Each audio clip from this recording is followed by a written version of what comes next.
Hello everybody, welcome in. My name is Skeleton. So I went thrift shopping the other day, as I always do, and I decided to take a look at the DVDs. I've been interested in starting to collect physical media, like more DVDs and maybe cassettes. I don't know. I don't think I even have a VCR player. I don't know. I love the idea. And I also love the idea that I might find something that I've never even heard of before. A lot of times when you go to thrift stores and you look through the DVD aisles or even like the vinyls and the CDs and things like that, it's a lot of like maybe hidden gems and things that you've never even seen before, heard of before, or ever even imagined to be possible. Kind of like this movie today. So I went over to the DVD shelf and was looking through the movies. I picked up one. This was actually the first one I picked up. I looked at it, read it over, thought it was interesting, but something about it felt very icky. As you'll see, that'll be a little bit of an understatement. But I put it back and, I decided to look at everything else, decided to look at the other DVDs.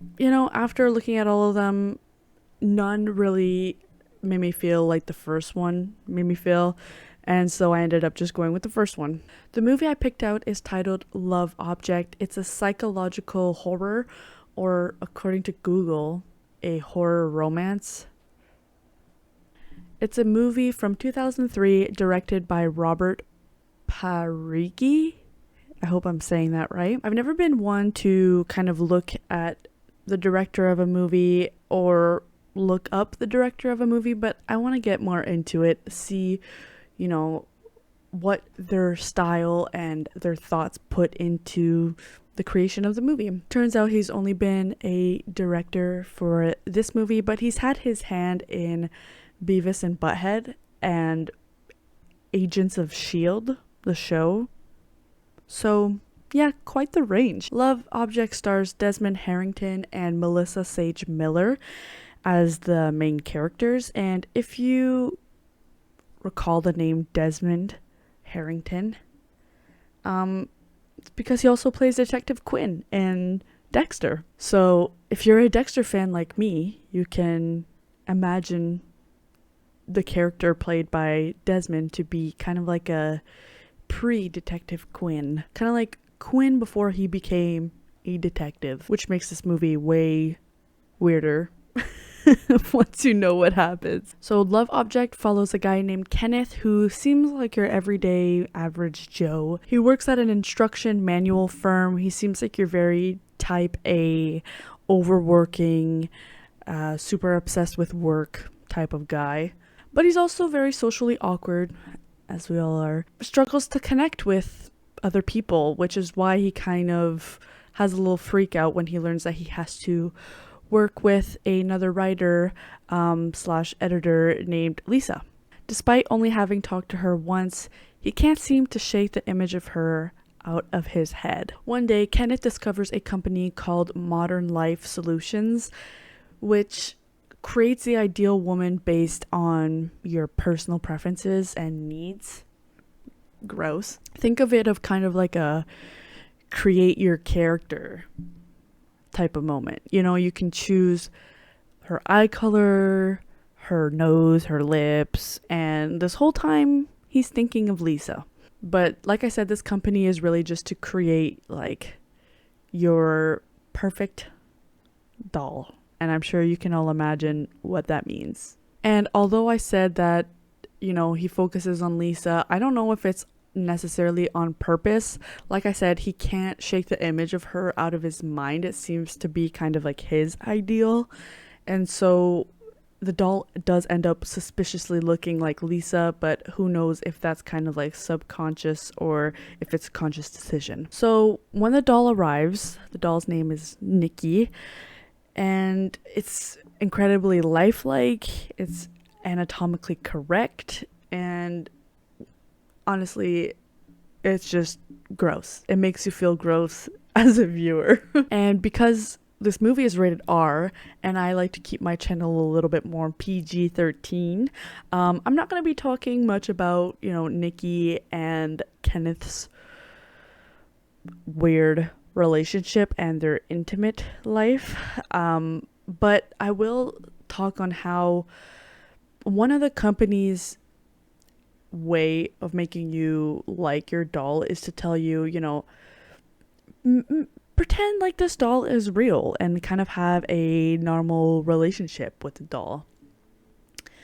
And I think that honestly makes it a lot weirder is the fact that he has this kind of like normal relationship type with Nikki, and he's watching movies, eating popcorn, arm around the shoulder type of thing. It's weird, okay? It makes you feel more icky than all of the more intimate type stuff. I did find myself cringing a lot at the awkwardness of it all. And the more normal they try to be, it's just like the cringier and the more awkward it kind of like gets. As Kenneth starts to work more with Lisa in his job, because he has no choice of working with Lisa, his relationship with Nikki and with Lisa both start to change.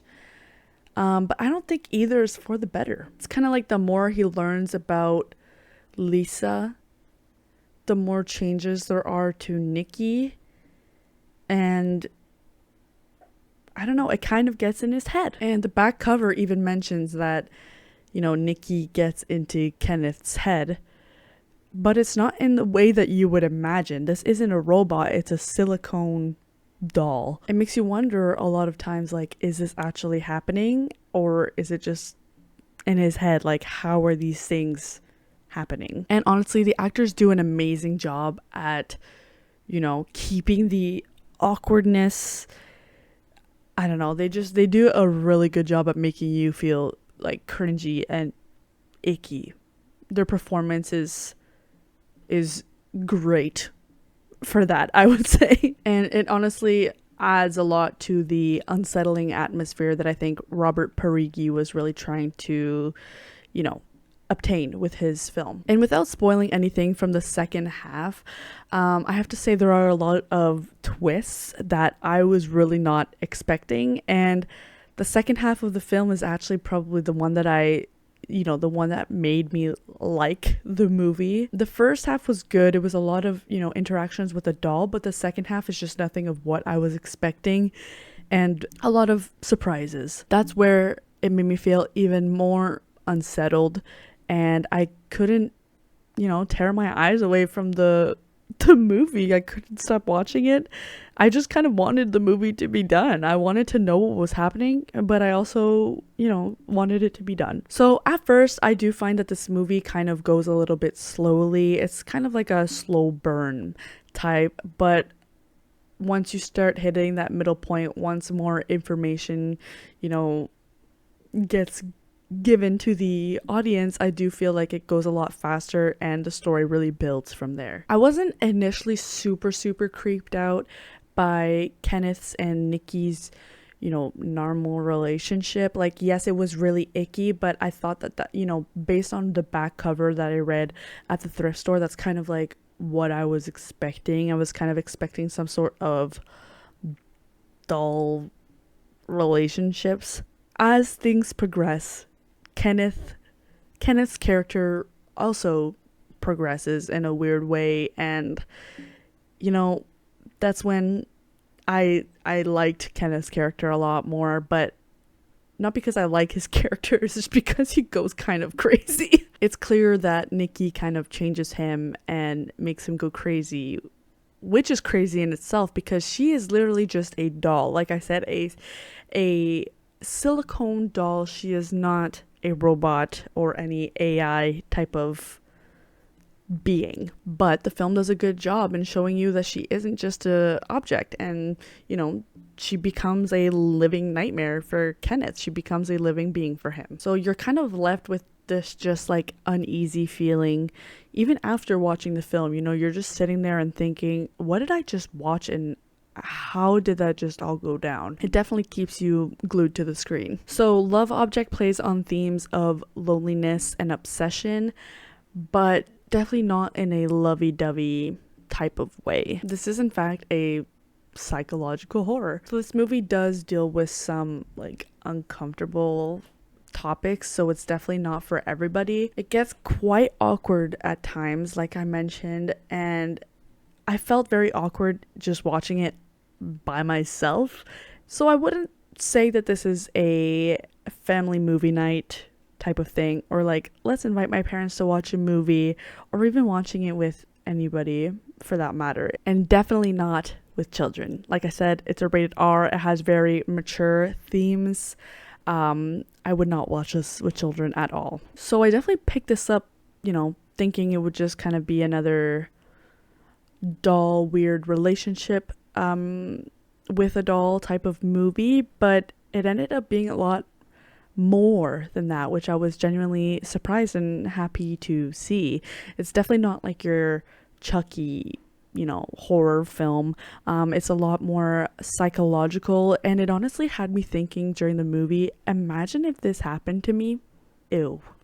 No thanks. That's a no thanks for me. And honestly, thinking that question throughout the movie made it a little bit more intense for me.